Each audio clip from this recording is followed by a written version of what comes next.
네, 오늘 보실 소식은 재밌는 소식인데요. 바로 2천만 원의 갭 투자를 한다. 그리고 지역은 송도, 동탄, 세종으로 나와 있습니다.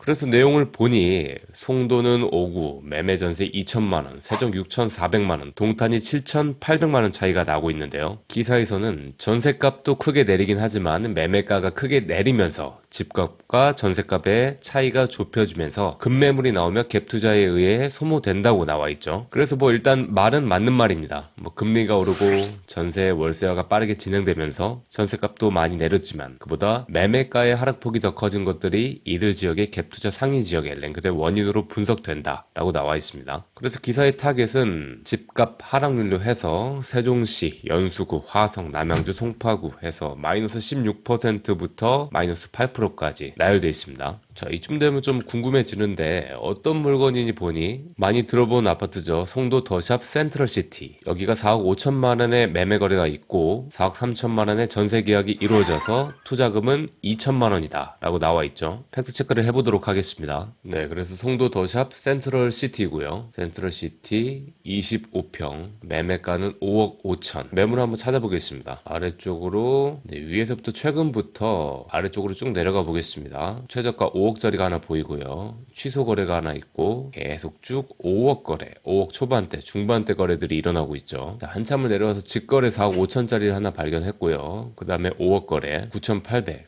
4억 8천. 시세는 평균적으로 5억으로 보면 되겠습니다. 그래서 시세를 평균적으로 5억으로 가정을 하고요. 다음에는 전세가를 보겠습니다. 다시 전세가를 보시면은 25평, 다음에 전월세, 그래서 한번 내려가 보도록 하겠습니다. 평균적으로 최근만 하더라도 2억 8천, 2억 9천, 그리고 3억이 넘는 거래는 거의 보이지 않는데요. 여기 3억짜리가 하나 있고요. 24층 또 내려가 보겠습니다. 계속적으로 2억대 거래밖에 보이지는 않고요. 자, 그래서 23년 2월 17일에 4억 3천 거래가 하나 있었죠. 이걸 가지고 아마 얘기한 것 같습니다. 다른 거 있나 더 보겠습니다. 다른 거를 쭉쭉쭉 내릴수록 월세 다 2억대 계속 내려도 2억대 거래밖에 없죠. 그래도 다행인 거는 전세 수요가 좀 받쳐준다는 장점이 있는데요. 어쨌든 4억 3천 거래는 저거 단 한 건 보게 되겠네요. 딱 한 건밖에 없죠. 자, 이걸 가지고 5억에서 4억 3천, 4억 3천을 빼니 결과는 7천이다 주장하고 있는 건데요. 단 한 건으로 말이죠.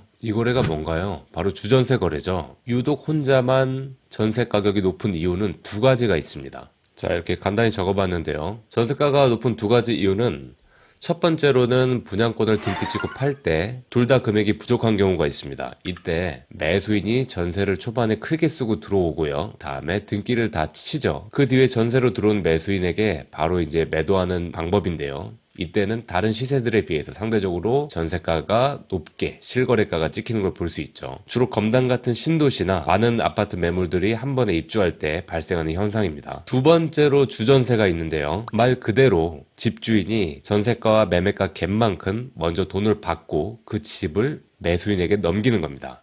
그리고 그 집에 다시 자기가 전세로 들어와 살고 있는 형태인데요. 이렇게 된다면 전세가가 높으면 높을수록 매수에게는 갭 투자 금액이 줄어들기 때문에 초반 투자 자금이 굉장히 작은 장점이 있죠. 그렇게 해서 들어가는 장점이 있습니다. 하지만 최악의 단점은 다시 전세 만기가 돌아올 때, 이때 전세가가 하락하게 되면은 그 갭을 다시 내줘야 되는데 이때 상당한 문제가 발생할 수 있겠죠. 그래서 이 거래는 일반적이지 않은 거래다라고 하는 게 옳습니다. 그래서 웃긴 게 이런 거래들이 한 단지, 저는 500, 1000세대 단지에서 약 한 건, 두 건 정도 일어나는데 이것을 마치 일반적으로 일어나는 것처럼 기사를 쓰는 것은 올바르지 않겠죠. 이러면은 서로 욕먹기 딱 좋습니다. 조심하셔야겠죠. 이 유튜브를 보고 계신 분들도 갭이 작다 해서 들어가는 게 아니라 이 하락기에 작은 갭으로 투자하게 되면은 그 주전세는 전세 만기 시점에 내 돈을 또 들여와서 이 전세를 또 빼줘야 되는 단점이 있습니다. 조심하셔야 됩니다. 그래서 주전세가 들어가 있는 물건은 함부로 건들지 않는다라는 게 오늘의 결론이 되겠습니다.